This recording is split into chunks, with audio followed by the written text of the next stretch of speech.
नांदेड जिल्हा शिवसेनेमध्ये दुफळी अशी काही मोठी झालेली नाही, परंतु परवा जी माननीय आमदार कल्याणकर साहेबांनी जी बिनशर्त पाठिंबा भाजपाला महापालिकेमध्ये दिला, त्याच्यामुळं जे काही पराभूत उमेदवार होते किंवा इतरही पदाधिकारी होते की त्यांना अचानक असा म्हणजे हे झालं की असं कसं शक्य आहे.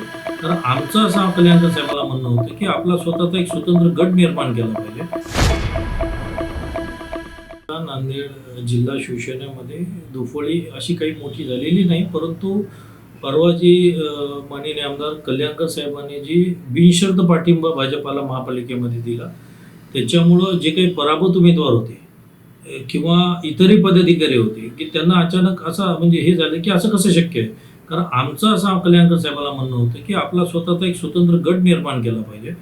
तो जो गट निर्माण केला आपण, तर आपला एक कॉप मेंबर म्हणजे आमचे 5 आणि राष्ट्रवादीचे 2 असा आमचा गट बनवला असता, तर आपला एक कॉप मेंबर त्या महापालिकेमध्ये गेला असता, शिवसेनेचा एक नगरसेवक वाढला असता. त्यानंतर स्टँडिंग जी महत्त्वाची महापालिकेची कमिटी आहे जी की पूर्ण आर्थिक निर्णय त्या कमिटीमध्ये होता, त्याच्यामध्ये सुद्धा 5 वर्ष आपला एखादा सदस्य त्या ठिकाणी राहिला असता.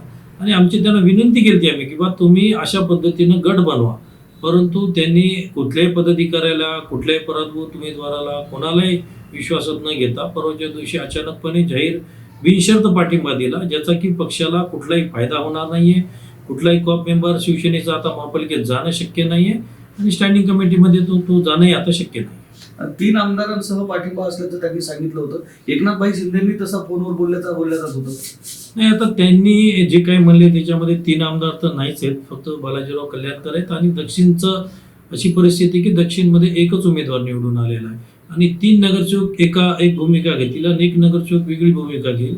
असं करणं म्हणजे त्या नगरसेवकाला सुद्धा अवघड जावं लागलं. त्याच्यामुळे बोंडारकरांना, माननीय आमदार बोंडारकरांना सुद्धा त्यांनी हे केल्यानंतर त्यांनी बघा म्हणले तुमच्या हिशोबानं तुम्हाला काय योग्य वाटते ते. परंतु ते सुद्धा त्या प्रेस कॉन्फरन्सला गेले नव्हते, कारण त्यांचं सुद्धा म्हणणं तेच होतं की माझे जे पराभूत उमेदवार आहेत त्यांना माझ्याबद्दल म्हणजे नाराजी होऊ नये की बा तुम्ही असं काय केलं. ते त्या प्रेस कॉन्फरन्सला गेले नव्हते आणि दुसरं कोणी नाही, फक्त बालाजीराव कल्याणकर हे स्वतः त्या प्रेस कॉन्फरन्सला उपस्थित होते. शिवसेनेच्या 3 आमदारांना विश्वासात न घेता बालाजी कल्याणकर स्वतः एखादी शिवसेना चालवत आहेत असं म्हणणं आहे का तुमचं? सध्या परिस्थितीला जो काही निर्णय त्यांनी घेतलेला आहे तो कुठल्याही आमदारांना माहिती नाही, काही नाही. आणि अशा पद्धतीनं एकला चलारू जर त्यांनी केलं तर निश्चितच पक्षाचं नुकसान होईल. आमची त्यांना तुमच्या माध्यमातून विनंती आहे की बा तुम्ही निर्णय घेत असताना सर्वांना विश्वासात घ्या.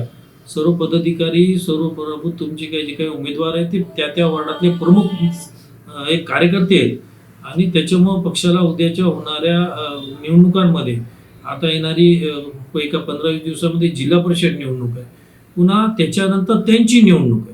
आज यांच्या निवडणुकीत यांचा पराभव जरी झाला तर पुढच्या विधानसभेला हेच माणसं त्यांचं काम करणार. त्याच्यामुळे कोणाची नाराजी न करता तुम्ही सर्वांना एकत्रित बसून ह्याच्यामध्ये मार्ग काढला पाहिजे. संपर्क प्रमुख आपल्या सोबत आहे, तसा अहवाल तुम्ही एकनाथ शिंदे आणि खासदार श्रीकांत शिंदेकडे सादर करणार आहात? निश्चितच आम्ही आमचे नेते, शिवसेनेचे मुख्य नेते आदरणीय उपमुख्यमंत्री आदरणीय एकनाथभाई शिंदे साहेब, सन्माननीय खासदार डॉक्टर श्रीकांत शिंदे साहेब यांना आम्ही मुंबई ठिकाणी जाऊन भेटणार आहेत. आणि नांदेडची जी काही पक्षाची परिस्थिती आहे सध्या पक्षामध्ये नांदेड जिल्ह्यामध्ये काय चालू आम्ही त्यांना या सर्व गोष्टी बाबी त्यांच्यापुढे ठेवणार आहे आणि त्यांच्याच माध्यमातून याच्यातून काहीतरी मार्ग निघाला पाहिजे असं मी त्यांना विनंती करणार.